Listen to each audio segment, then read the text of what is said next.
Right,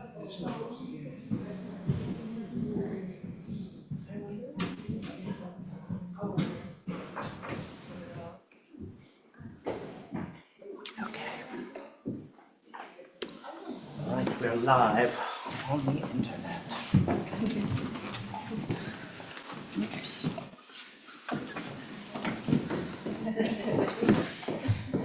Go.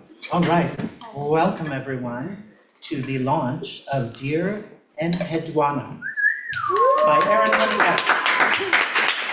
For those of you at home, there you go. Yes, we are on the YouTube. My name is Greg Newton. I'm the co-founder of the Bureau of General Services Queer Division, along with my partner, Donnie Jokum. The Bureau is an independent, all-volunteer queer bookstore that we founded in 2012 and that has been here at the LGBT Community Center since 2014. Today, our volunteer is the lovely Jeffrey Archer. Please give it up for him. And as an independent, all-volunteer queer bookstore, we are dependent on both sales and donations to keep this machinery going. So I'm going to pass a bag around for donations. We especially encourage donations if you know you won't be buying a book. But you're welcome to be here even if you have no money whatsoever. You can just listen to the poetry and be a nice person. So I'll pass this around, maybe not to the readers. There's also a QR code on the back if you'd like to give through Venmo. And anyone watching online, if you'd like to make a donation by Venmo, can do so at BGSQD. Those 5 letters on all the boxes. Before we get started, I wanted to, first of all, I guess I should say a few things. One, we have regular hours, Wednesdays through Sundays from 1 to 7 p.m. And then we often stay open later when we have events, although usually our weekend events are at 3 o'clock. And if you're not already on our email list, you can sign up for that at the back of the room or anyone watching online on our website, bgsqd.com. And you'll get a newsletter every other Monday about our upcoming events. So I'm going to do a land acknowledgement before I introduce our first reader. The Bureau recognizes that our organization operates on the unceded land of the Munsee Lenape. We encourage you to join the Bureau in signing up to make a monthly donation to the American Indian Community House, which was founded in 1969 and exists here in Manhattan. Signing up to make a monthly donation to the American Indian Community House is one way for settlers and non-native people to acknowledge the legacy of theft and genocide that comprise the history of New York City and the United States. And you can find out more at aich.org. The Bureau also recognizes Palestinian liberation as a fundamental part of our collective queer liberation. And we encourage you to take one of our free zines that are backed by the Register about why we feel it is especially important for queer people to speak out in solidarity with Palestinians. So, let me introduce Monty is a cross-disciplinary poet, translator, and educator. They have facilitated seminars and workshops on experimental sound, contemporary poetry, archival research, and writing for performance. Monty is an associate editor at Litmus Press and co-edits Womanwood, an open call smut gazette from Cut Press. They have written for the Offing, McSweeney's, the Berliner, and Montez Press Radio. Monty is based between Berlin and New York City, but was born in an elevator in Rome, going up to the 3rd floor. And there you have it. Please welcome Monty. Thank you so much. Maybe I can just do a little bit of. Wait, is that? Oh, That's as high as it goes. Oh, great, lovely. Just do a gentle bend. Thank you so much for having me. It's cute to be back in the Bureau. I was saying that the last time I was here was maybe 7 years ago for a book club of Judith Butler, Gender Trouble. No surprise to anyone. But so, yeah, I really like this space and the things you do here. And I'm so excited to also be just celebrating this beautiful chaplet by Erin, dear friend and writer who I hugely love and admire. So it's such a beautiful publication. So excited to be here and celebrate it with you all. And yeah, I think I'm just gonna launch right into my reading. I'll also be reading the bios for the rest of the wonderful readers tonight. This afternoon, today, 3 p.m. Okay. Wow, it's so high internet live streaming, which is awesome. Okay. I'll just be reading from this work in progress, which tentatively I've called Work Log, or the tour guide and his love poems.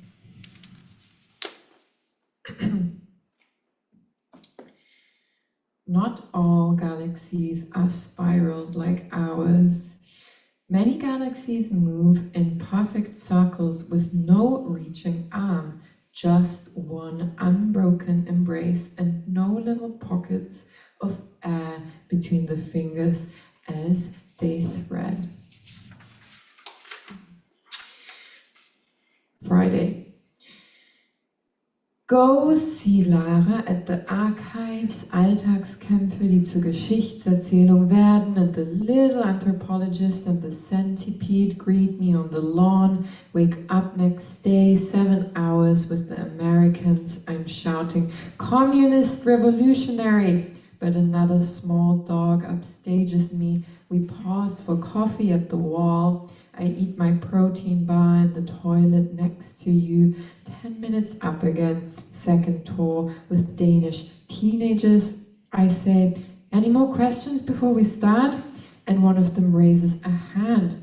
Are you a girl or are you a boy? And I start talking about the Weimar Republic. Decide to skip the Brandenburger Gate and take them to the place where the archives of Hirschfeld used to burn, and there's nothing to see here, just a little blue plaque and my awful flailing arms saying they burnt it all down and the only thing we have left is our intuition, and the teacher horrified, foot soldier, deep history, spine stroking, huge capacity, metaphysical absent feeling, is the leaf of melancholy, and I apply it to my neck. Then did a tour with a group of very tall Belgian men, and if they were confused about my gender, they didn't show it. Their eyes lit up when I said Soviet-occupied territory. It exuded a certain masculinity, and so I continued to deliver more masculine content. Espionage, secret police, Stasi, Stasi, Stasi. 1 out of 10 people would have been a traitor, and we're a group of 12. And who would be the traitor? And then everyone has to point at the traitor. And in the end, I forced them to tell me their favorite moment, and I corner each boy individually, and it's only then that I notice the quiet one, listening to all of it. The image of the escaping soldier. I like the image of the escaping soldier best. He flattened the wire with his foot. Get back at once, he yelled to a man who came close, and then whispered, I'm going to jump.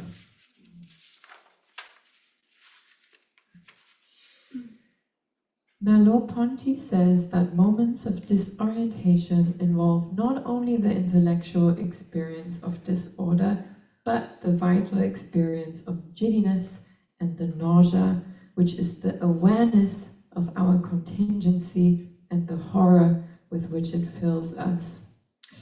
It was summer, and your lips were impossibly full. Watched over by the photograph and the orchid she left me, and our faces so handsome in the sepia filters, of the cabin. On her first day back, our bodies arranged in erotic ambiguity.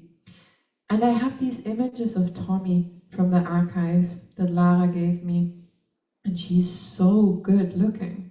The way she stands and holds her dogs and her suit pants and the large blazer, cowlick and double denim, checkered chart against the landscape of East Berlin.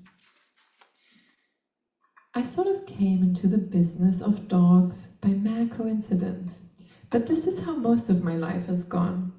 I have never particularly liked animals, except for dogs. They are different, and I had been cutting my own hair since I was a very young child, borrowing grease and scissors from my father's old car workshop. And I didn't care that the boys on my street were mocking me. I knew I looked good, and I put on shorts and started flattening my chest with sportswear. The first woman I ever fell in love with was an actress. I had met her in a bar, and we started talking, and she was the most beautiful woman I had ever seen. Her hair was shoulder length and curls, soft and silky, and she told me where she was performing that night, and I missed my shift to see her. Now, without a job, I started looking for work and took to cutting dog hair.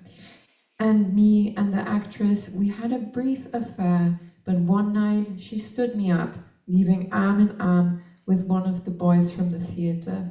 And I was not interested in games like that. But the dog business was booming anyway, and I learned to bathe, dry, clip, and style breed-specific cuts, handling various coat types. They said I couldn't start my own business, but I never really cared for what other people said anyway.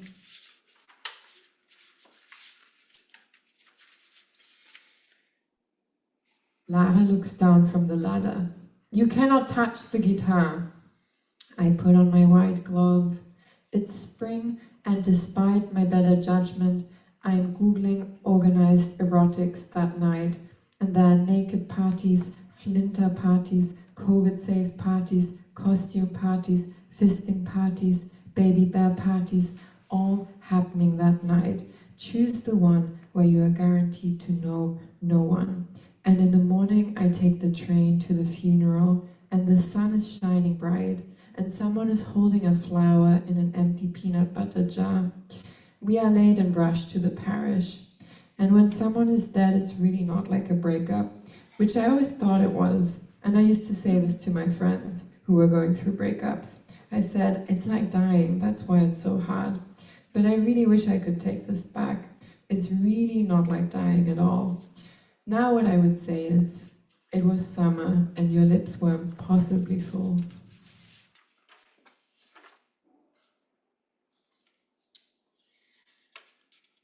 Tuesday.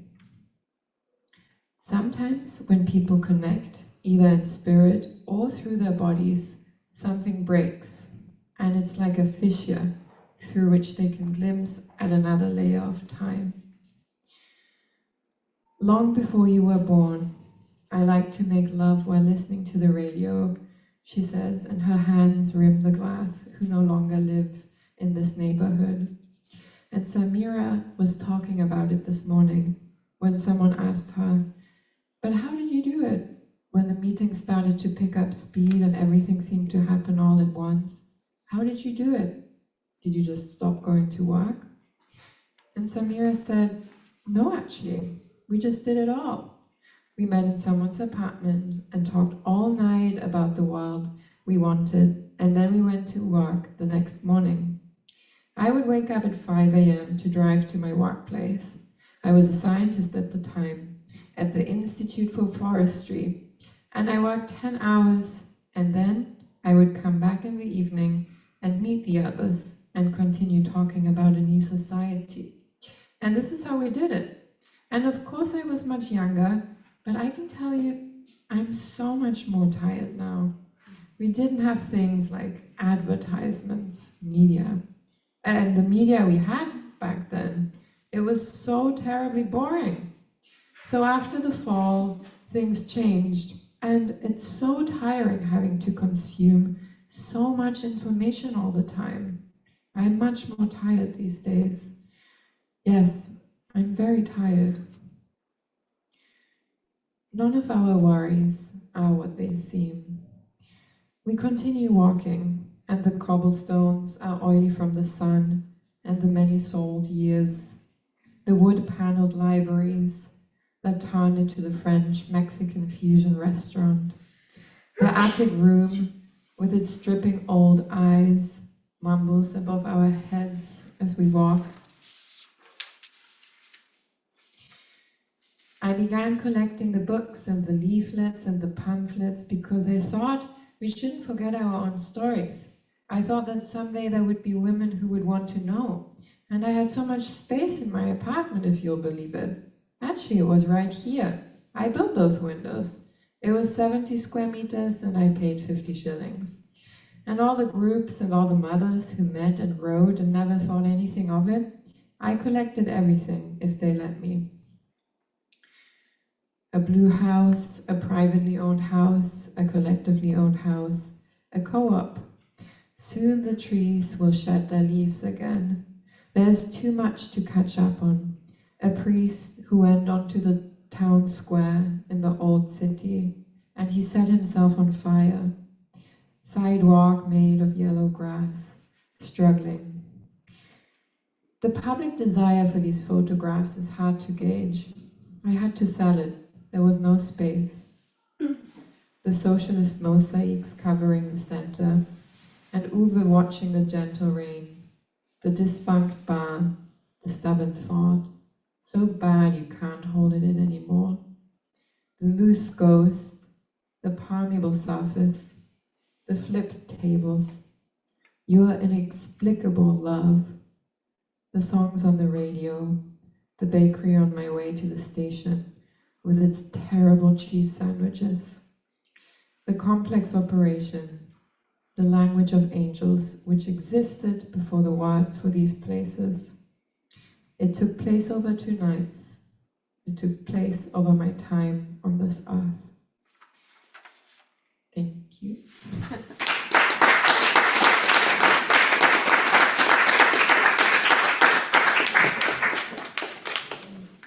Now it's my pleasure to look for the sheet of paper.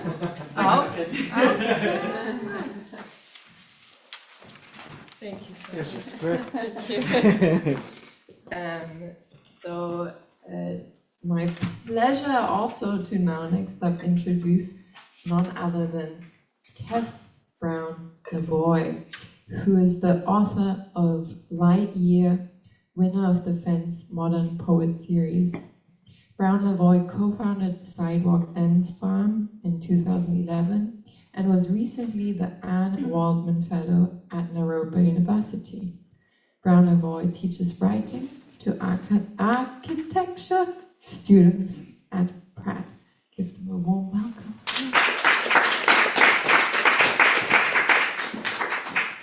Hello. Thanks, Monty. And thanks, Erin, for inviting me. Probably most people know, but for those of you who don't know, Erin is like the patron saint of poetry in Berlin. And I'm just very touched in general by your rigor and devotion, the kind of like perfect blend to poetry as a life practice and not only a literary practice, although that would be enough. So thank you for all the beautiful books you've brought into the world and the poems that are here and are dispersed because of your beautiful labor. Yeah, thank you so much. And I can't wait to read this in full. I'm gonna read this one poem that I've been working on this week called Novels. And because I've been reading a lot of novels this winter and just thinking about why I'm reading all these novels. And there's italics that you may hear, which are the words of Virginia Woolf, Elaine Scarry, Karl Marx and Sarah Ahmed. So see if you can hear those voices. Okay, novels. Faint in stores and you get free vitamin water. That happened twice, both times in the East Village, 15 years apart. She fell against the steps to ground level, hoping fresh air would alleviate the heavy effect of heat. Does Sasha remember giving her juice? It's impossible to tell by his warm and stolid demeanor. It gets dark early, but even that shifts. Her body is weak and turning inside out. Blood surfaces in absurd places, normal holes becoming tragic fistulas. Even that part of speech is slick with red fluid. She studies on a bicycle how muscles produce strength through practice, how to withstand this season, winter weather, winter news. She tries to sleep long nights. Night comes early, so we are rich, possessing lots of night, reading more. Virginia wrote, the tent-like landscape collapsed and fell. The present showered down upon her head once more, but now that the light was fading, gentlier than before, calling into view nothing detailed, nothing small, but only misty fields, lamps in cottage windows, the slumbering bulk of a wood, and a fan-shaped light pushing the darkness before it along some lane. This happens even here. Last night my eyes were softer from steam. I reached the street and traffic stopped, but only for me. The street stayed driving, but at a distance. I crossed too slow perceptually and was in danger, the night upon me, a headlight canopy luffing against the hard, flat, black, diaphanous excess. And there the unimagined place, not the future nor a relic, but right now, slow cognition pulls it down, below grade, perpetual, the moving present into the inkwell, locating this hour so disparaged by the juggernaut of a nation's motions. Disbelief suspends across the death trip. An arsenal leans against the night sky. Fiction's characters last. Repetition loosens their individuality from their famous names, and the readers are left to our bereft possessions, inert objects. The human being had to be reduced to absolute poverty in order that he might yield his inner wealth to the outer world. There are no flowers, paper, or catharsis without earth. She shoulders us wearily, turning to face less virulent life forms. New colors gleam across the garden. I blame men for grief. No, I blame compliance with their regime. I blame the stale language of empire for sorrow and rage, pathetic range of motion and remedial greed. Carl says we have no feeling beyond having. In this scene, she yokes hard cash to a 10-sweat punch card in the hottest room in New York, suspends disbelief, pins survival to the tensile eros of some promise, some future state of being better than now. Something minor, nothing detailed, nothing small. In a basement hall without windows, night had come. Night that she loved of all times, night in which the reflections in a dark pool of the mind shine more clearly than by day. Night called on to seize before it is over, pre-elegy what is owed. Night that holds an image of the deeper thought. The poem was a cistern intended for that awful image to shine clearly in the surface of a well-deep column. Technology ornaments the hydra of hatred newly, but always the same. It freezes the romance of winter and night. Helene says we live in tragedy, not comedy. The night pool remarks new war bloom across the globe. Each vowel is full of fallout and holes. Each word has losing feeling, the feeling old as anything else remembered. Centuries are stitched together in literature. Dear life, wake us up to these wars the grandparents engineered, the parents paid for, and now we buy the health insurance and the bombs. Endurance suggests other worlds connect, despite obliteration coveted oddly, coming close, a promissory note for future violence, war bonds, later artillery and ideology turn to face the night, to reap the homeland's original terror with generational flair. My 1969 penny keeps time pressed up. Men, manifestos, oil, guns, lies, war, blink out, blackout, burn out, to strobing dark pool. You are guilty repeatedly without consent. New war is sprung on you. Morning, you are sick but supported. It is a new year despite continuities. The state breaks out this old retrofitted propaganda machine. You possess a middle schooler's useless feeling, statement of belief with no power, no hair on the chest of it. Coherence hovers here, below facts and historical context, unassailable nonetheless, even or especially in the core values of a young girl. On vitriol re-up, bloodlust opens a gate of hell now. You feel it everywhere. Insatiable momentum connected like a madman's theory, where the pump jack's rapaciousness is too literal. To desire ownership of a woman is culturally normal. The ground and the underground mix to a slurry. Hatred is a fume or gas odor slicks each compulsory agreement, crying time. Calendar knots up the future in the process, blood held in by the skin, a bruise appears, underground wound, skin stoppers, this arterial losing to puddles, pools.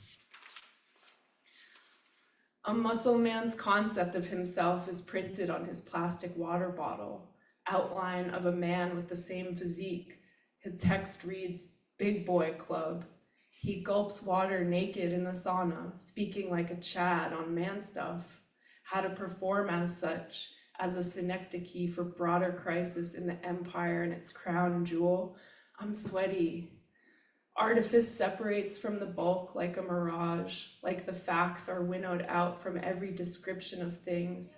Elaine says, if you really want to take down someone's or a whole population's ability to think, you must do it by shutting down their practice of the fictional, as well as their practice of the factual. That's what we see here in support of every new occasion for slaughter and baseless excuse, uses of fiction, muscular language deliver me from other fictions, false flags, such as a muddy footpath carved by feet and tires across the on-ramp clover as an effect of repetition on the Brooklyn side of the Manhattan Bridge bike lane. A cop spray painted no path at the top. A concrete poem negating the feature that's apparent, worn down. The paradox of the footprint emerges. Lines are both created by being followed and are followed by being created. Bad sightlines and trash provokes the prohibition, but the writing elides its position as a rule in exchange for a fake fact. No path, though the mangy grasses part and there is actually a path. Following the directions I arrive as if by magic. Tiny hail plunks against the window screen. A few get through and melt in an instant.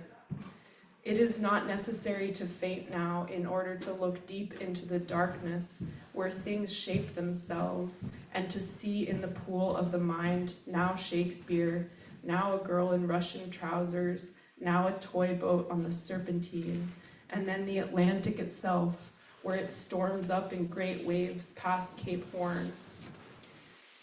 Virginia has no race critique.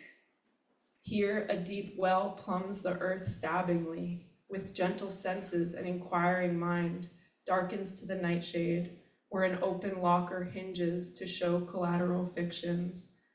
One might build her life around such a story as this, that peels back, appears at night, broadly writ, to show what surface becomes more lucid in the fragile dark. Thank you.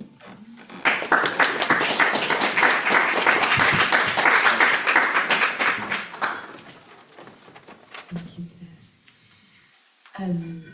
Next up, we have Milo Wipperman, who is the author of Joan of Arkansas, which I'm desperate to read actually, which was also a finalist for 2024 Lambda Award in LGBTQ plus drama, and has been supported by Woolly Mammoth and the Watts Center for the Performing Arts. In 2023, he won a Whiting Award in Poetry and Drama. Wipperman is an editor and letterpress printer at Ugly Duckling Press and holds an MFA from Brown University. He lives in Lenape-Hocking, Brooklyn, New York. Welcome, Andy.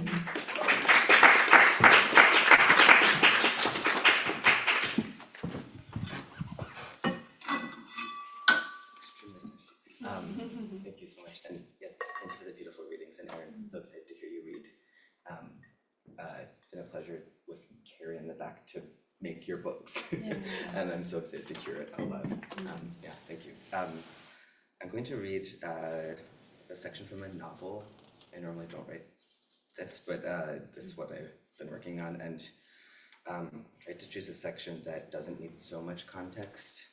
It happens to be like a kind of a filthy section that doesn't need context, so I'm sorry, or you're welcome. I think all you need to know is that it takes place in rural Finland in 1960.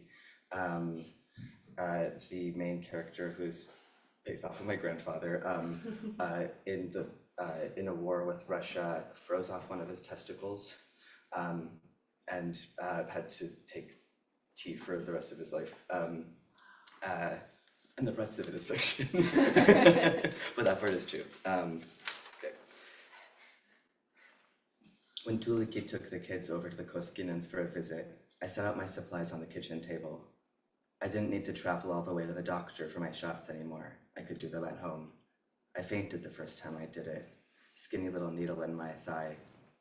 Metal disappearing into skin, then the clear liquid seeping out with red from the little hole. My vision went all black, and then it was the floor, the little needle next to me, glass vial on the table. The sun was still at the horizon, and white snow glittered at me through the window. Footprints from the house to the boarding house to the sauna to the outhouse. The roof needed to be repaired. Had to wait until spring. I pinched the skin of my thigh and stuck in the needle. It stung. Little clear liquid oozing out. I breathed and wiped it, stood up and pulled up my pants, suspenders back over my shoulders. I cleared the alcohol and needles in a little glass vial, put them in the wooden box I kept in the cupboard. One nut Mikael. So I was. The sting in my thigh felt good or not good, but alive. I put away the wooden box, filled up Timo's wooden mug for coffee, and went to my desk at the back of the store. Tuulikki and the kids would be gone for another hour or so, and there was bookkeeping to do. It was hard to do math with all their noise all the time. I sipped my coffee and stared at the ledger book, at my neat penciled numbers all in their neat rows and columns, and I took the bottle out of the bottom drawer of the desk and swigged it. I sipped coffee again to knock out the taste. My son looks just like Pekka. I wanted to name him Timo. He would have liked that, Timo, me naming my bastard son after him. It's a good thing Pekka got there first, he would have said. Otherwise I would have knocked up your pretty little wife for you, and that would have made things quite complicated. Me, the father of your only son. But no, it was Pekka. Arno was only 3, but he looked like him.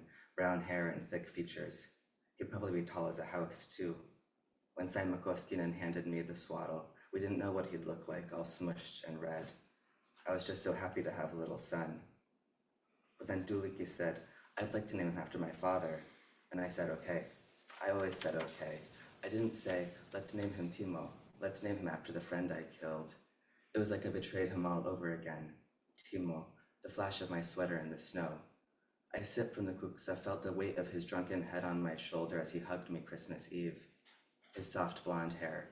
And both my children were baptized Lutheran.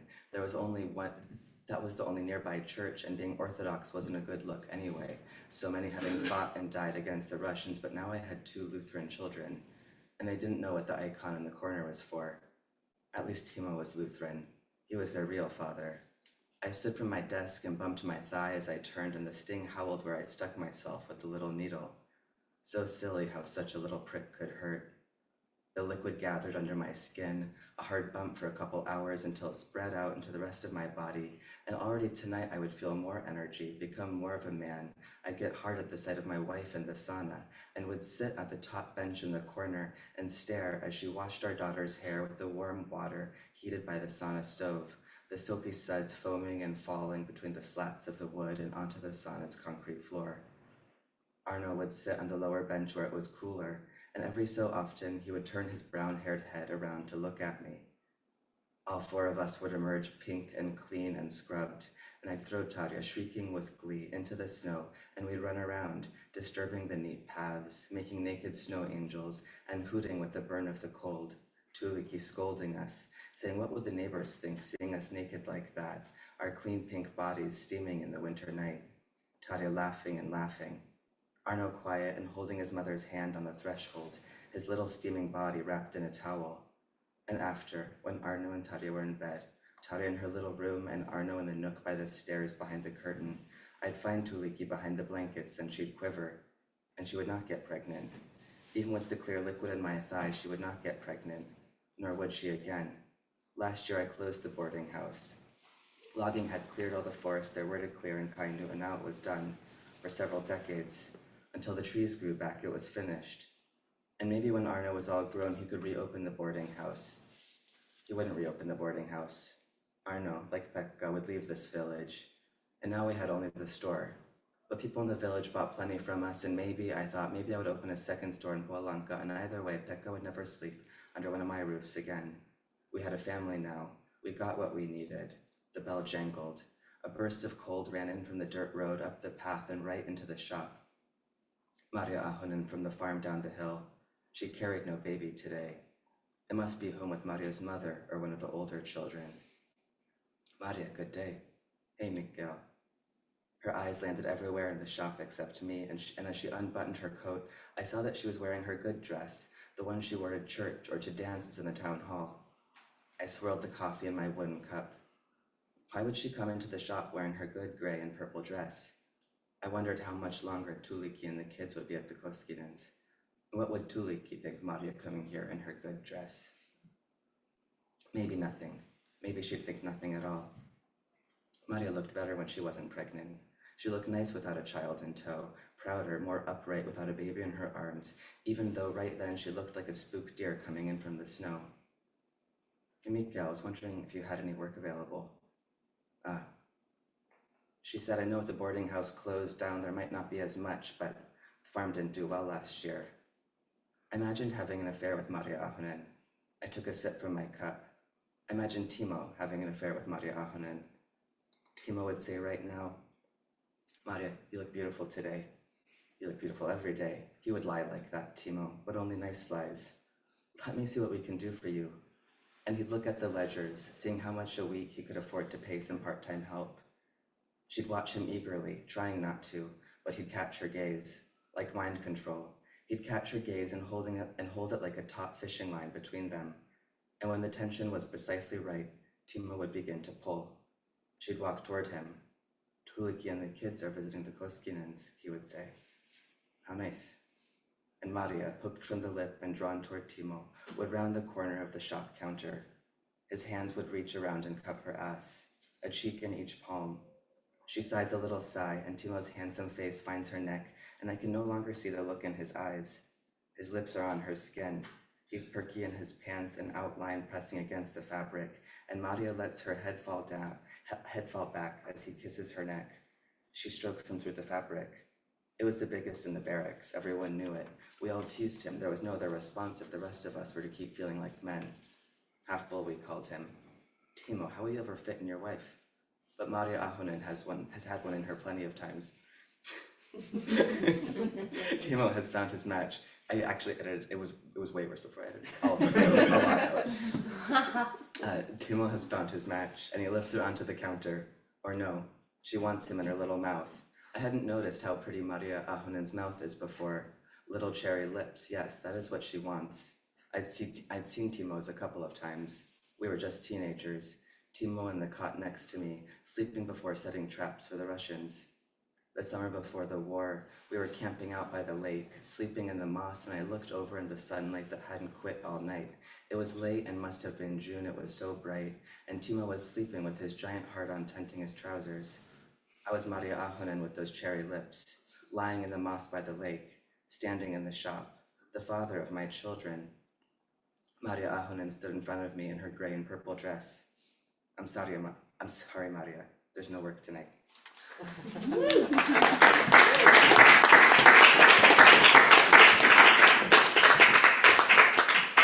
Thank you, Milo, for some afternoon steam. And now, it's none other than what Tess aptly described as the patron saint of poetry in Berlin. I think they are talking about building a church for Erin currently in Berlin. I'm not sure what the plans are currently, but it's under construction.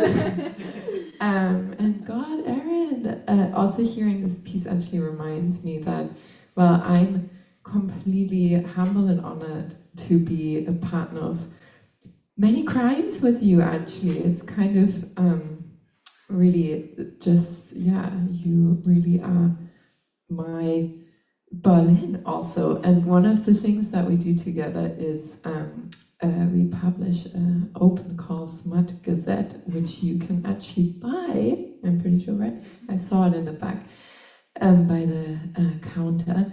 So you can leaf through it. It's called Womanwood, and you can also submit your smut if you're interested. But next to the Womanwood, you will see this book, Dear Enheduanna. Okay, here we go. Dear Enheduanna, which is the chaplet that we are celebrating today, published so beautifully by Ugly Duckling Press. I was just today leafing for the first time through the chaplet, and it's so stunning. So I'm very, very excited that it's in the world and that we get to launch it together with these wonderful readers, Tess and Milo. And so, without further ado, Erin Honeycutt is a writer based in Berlin. And they co-edited Womanwood, an open call smut gazette, and Vortex, a mail order poetry magazine.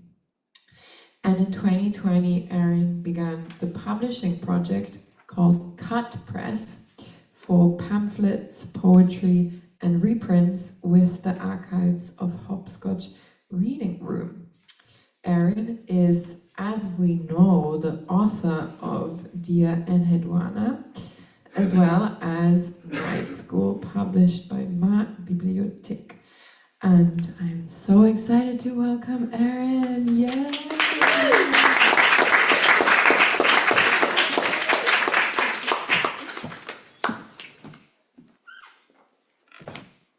Okay, I mean, what is an occasion of a book without just, an excuse to invite your friends, and great people to read with you. Yeah, that's mostly what I have to say about that.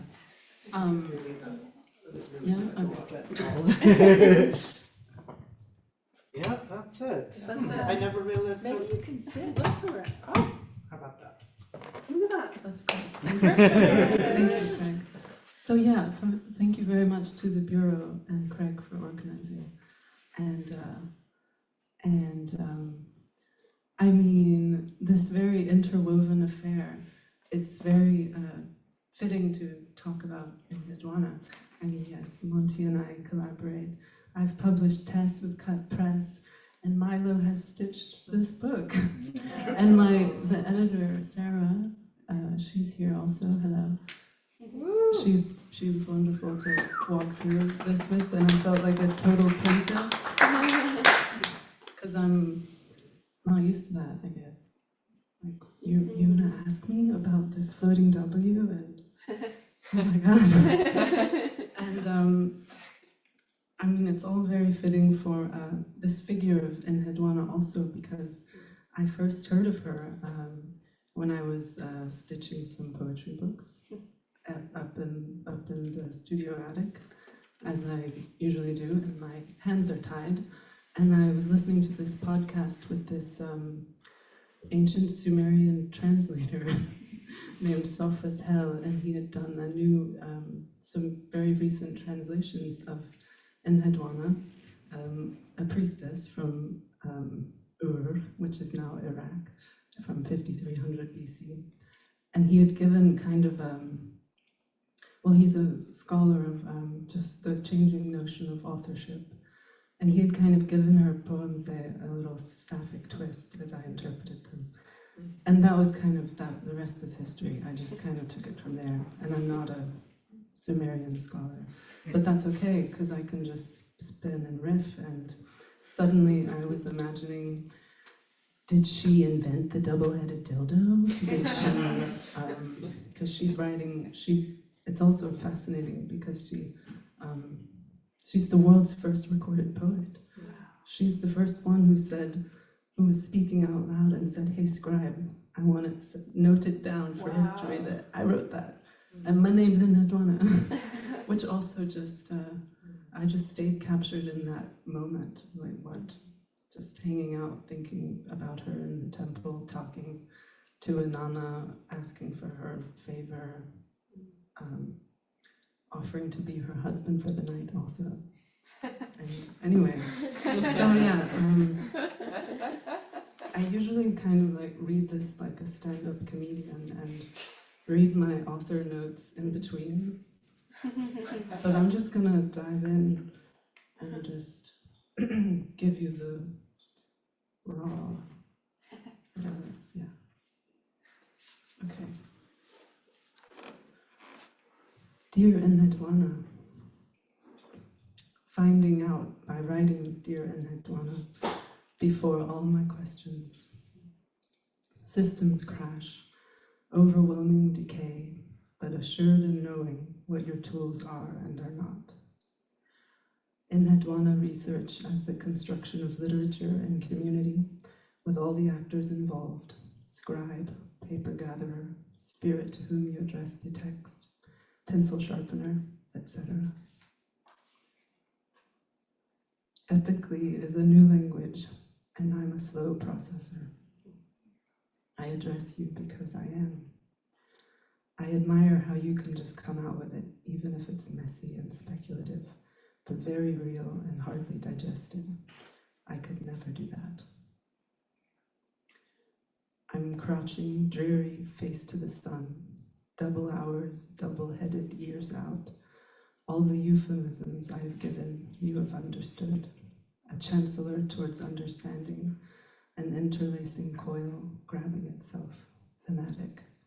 Nevertheless, rhyme, just going behind the mirror. I worked out some kinks in that Sphinx text last night, and it felt like doing stand-up. She's standing in the shower thinking about her sphincter and how she got her name. And the punchline is the real, the collapse of metaphor. The way the riddle asks you to correlate word and object, the imaginative exercise of approaching something that is inevitably a noun from the inside.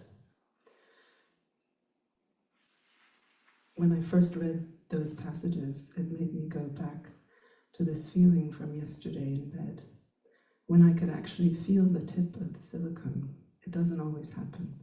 It's almost like the cervix is a whole other clit. I took your blindfold off because I wanted to see you, seeing me, seeing you. I said everything out loud about everything. You came before I did. Slurring my words in my overwhelm, you said, "You want me to watch, but you don't, but you do, but you don't, but you do." And I said, yes, that's how it is. I was thinking about the prehistoric double-headed dildo. Thinking about the first one. Was it in practice or the imagination first, or a slow evolution? I was thinking about this imaginary space that I can't see with my eyes, but I can see in my mind's eye, and feel as space. That's almost the closest name for it, when there is the spirit of the thing stronger than the materiality of the thing. I'm talking BDE. And it's that touching meeting place of the tip of a spirit, though it's not that it actually touches necessarily, but it could easily be the tip of my spirit meeting a cervix. I don't know which is which. It's as simple as the Wittgenstein duck-rabbit drawing, and it's single eye. But maybe it's the same meeting simultaneously. And it reminds me of the breathing exercise when you take a deep breath and pay attention to the place where your breath turns around in your lungs, like this last cavern of pause. A red rose emoji salutes the crystal dildo advertisement. If I look long enough at the palindrome, it becomes a double-headed dildo too. Writing is a dream object, so the book object is also, like how my pelvic floor smiles when I smile.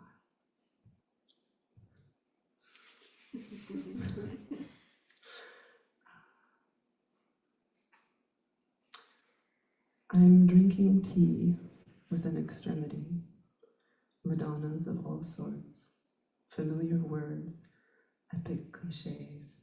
I'm extreme enough to say, to be the consort. I want to speak to you, to tell you so. Who is writing who? Idle, meant to emulate, several times by confusion, a platter from some divine hand, greasy styrofoam takeout, fingers licked, and over will relate, and the order of knowing will find us out, find us phallus, horned, adorned between two rivers, closest when reading side by side, a kind of manifestation to speak clearly, to say the real, and meet me at the bar with an extremity secretly tucked close. Sex is beautiful words. Side note, that's a direct quote from Enheduanna, her hymn to Enheduanna. Sex is beautiful words, because I can tell you, and you can tell me, and I can ask you, and you can ask me, and you can say no, and say yes, and I can wear a dress. The goblin is me.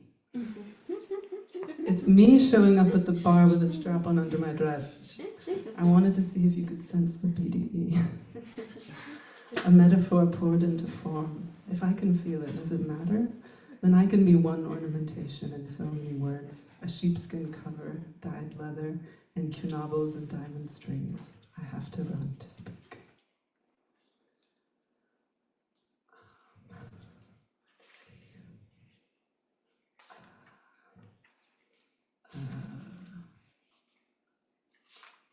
Just a little bit more.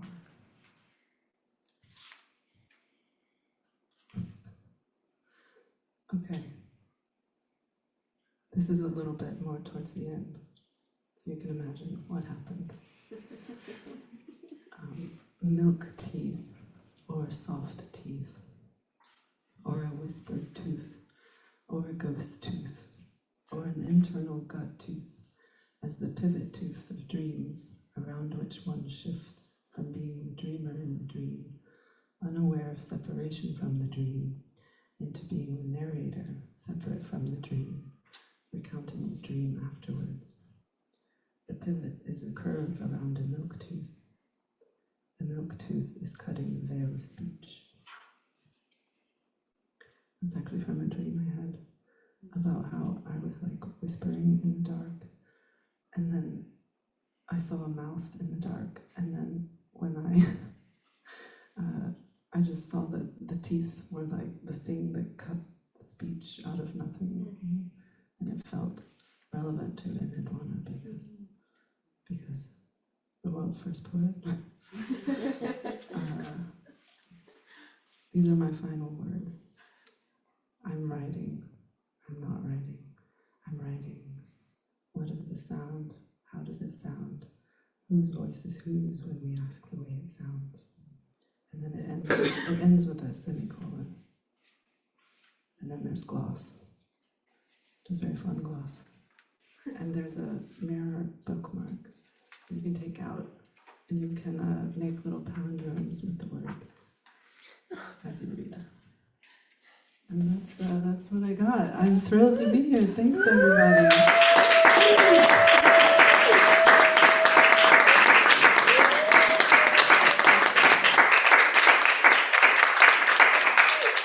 Also, it's an important time maybe to talk to the world's first poet because of AI and stuff. Yeah.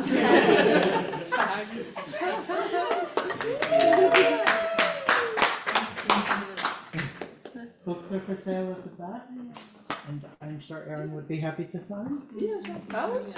Thank you. Thank you.